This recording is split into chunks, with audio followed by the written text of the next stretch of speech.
We're here at Sanimax in Green Bay, Wisconsin. Sanimax's primary customers are the local meat packers and restaurants. The history here in Green Bay is pretty strong with the meat packers. Actually, our local professional football team, the Green Bay Packers, is based off that particular industry. Sanimax has been in business for over 85 years.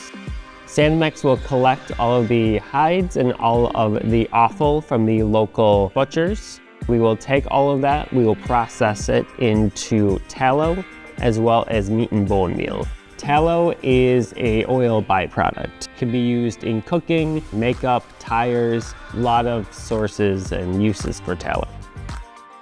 So Sanimax has a primary DAF and a secondary DAF. The secondary DAF here at Sanimax had been in place for a number of years. They had some flight system that was old and a couple of their paddles had broken. It's not a standard VanAire flight system, but VanAire did a custom job. We also did add our aeration system to collect more solids and float more material to the top. Sanimax receives about 3 million pounds of raw material a day.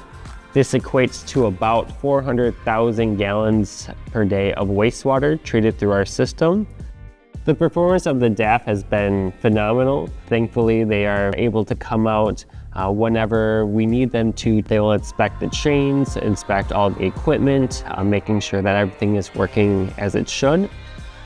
So the primary DAF here at Sanimax is a 10-foot wide by 60-foot long DAF.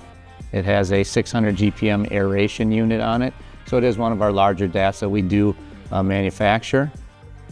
The difference with Sanimax wastewater is they're trying to extract the tallow to really use as a sellable product versus many of the other applications that we do is basically just to clean the water before they send it to a municipality. Our biological oxygen demand loading with this is about 76,000 people every single day. More byproduct you can pull out of it, the more dollars that Sanimax can generate. I mean, that's really it in a nutshell.